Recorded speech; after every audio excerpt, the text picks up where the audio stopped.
Madame Hidalgo, vous allez descendre sur terre parce que là, les réalités vont vous rattraper. Les discussions budgétaires dans ce Conseil et vos propos d'ailleurs ont toujours un côté surréaliste. On se croirait dans le métaverse avec vous. Habillage trompeur, dépenses toujours en hausse, recettes qui tiennent du hasard, l'effet d'aubaine pour un endettement qui ne cesse de s'amplifier. Elle est là la réalité. 138 millions d'euros de recettes qui ne sont en rien garanties. Pendant ce temps-là, la masse salariale continue d'augmenter mécaniquement. Nous sommes à plus de 20% depuis 2014, sans que le service aux Parisiens ne s'améliore et sans que les agents que nous recevons régulièrement, sans que vous ne les receviez jamais, ne sont même pas heureux. Donc la guerre en Ukraine entraîne une hausse du coût des fluides pour 71 millions d'euros. Comment allez-vous faire ? Pas de réponse. Cette flambée du coût de l'énergie, toute la France, toute l'Europe l'anticipe et l'appréhende. Sauf qui ? Sauf vous, la seule collectivité de France. Alors vous présentez comme d'habitude, un budget totalement insincère, car vous n'avez pas de stratégie budgétaire. C'est du blabla avec vous, c'est surréaliste.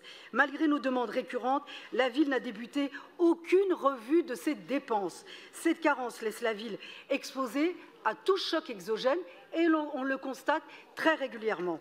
Et le pire est à craindre. Faute d'économies réalisées, faute d'une inflexion de votre folle trajectoire dépensière, pourtant réclamée même par la CRC dans son dernier rapport, votre seule ressource, c'est augmentation des impôts. Nous y voilà, avec des recettes exceptionnelles de 138,5 millions d'euros que vous affichez, mais d'où viennent ces recettes ? Encore une énième hausse des recettes fiscales. Avec vous, les Parisiens payent toujours plus pour une ville toujours plus sale, toujours plus insécure et toujours plus désorganisée. Les recettes de fiscalité sont, avec la dette, ce qui augmente le plus sous votre gestion. Entre 2013 et 2021, elles ont augmenté de 27%. Passant de 5 milliards à 6,5 milliards d'euros. Alors, les Parisiens en savent quelque chose, ils payent toujours plus cher et ils sont chassés de Paris par vous. Autre exemple, les recettes de taxes d'enlèvement des ordures ménagères. Autre scandale de la ville de Paris. Ça augmente encore, on est à 8,3 millions d'euros et elles sont systématiquement supérieures aux dépenses induites, comme l'a encore affirmé la CRC en 2011. Paris est-il propre ? Non. Le service est-il rendu? Non. Alors où va cet argent? Voilà ce que vous demandent les Parisiens.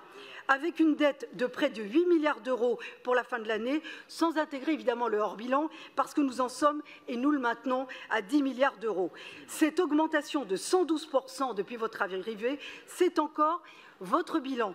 Mais le cauchemar fiscal ne se termine jamais avec vous. Ainsi, au détour d'un article, on découvre le fameux rapport sur la fiscalité que nous attendons depuis près d'un an. Ça dormait dans vos tiroirs, bien dissimulé, évidemment, et pour cause, vous le dissimuliez, vous pensiez vous éviter le crash électoral. Qu'est-ce que ça aurait été si vous l'aviez sorti, hein? Sans doute un score négatif. Et qu'est-ce qu'on découvre?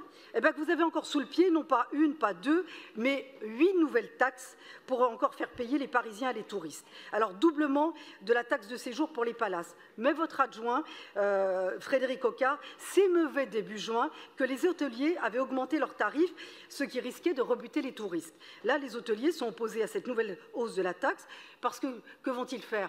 Ils vont augmenter évidemment leurs tarifs. Encore un impact négatif de plus sur l'activité touristique de la capitale. Mais si je reprends vos propos, vous avez dit « ça m'est égal, je veux que Paris se vide », des forces vives notamment. Deuxième taxe, passage de 60 à 100% de la taxe d'habitation sur les demeures secondaires. Vous l'aviez déjà demandé en 2020, le Parlement vous l'a refusé. Création d'une taxe pour les plateformes numériques type Uber Eats. Création d'une taxe additionnelle de 3% pour les biens immobiliers de luxe, sans que l'on sache ce que ça veut dire, parce que l'immobilier ayant fortement augmenté. Augmentation de la cotisation sur la valeur ajoutée des entreprises pour les multinationales, là encore, pas de définition. Vous affirmez encore vouloir recourir à la manœuvre illégale et scandaleuse des loyers capitalisés qui vous est désormais refusée par Bercy. Et ce n'est que le début. Avec vous, les Parisiens sont mariés avec vous pour le pire et pour le pire. Voilà, voilà le résultat de votre budget supplémentaire. Cependant, toutes ces taxes, tous ces impôts sont du ressort du Parlement. Donc vous n'éviterez pas la faillite que connaît aujourd'hui Paris. Les Parisiens connaissent la faillite à cause de votre gestion. Et pourquoi on n'est pas sous tutelle aujourd'hui? Parce que vous comptez encore faire les poches des Parisiennes et des Parisiens. Et évidemment, ils paieront encore le prix de vos errements.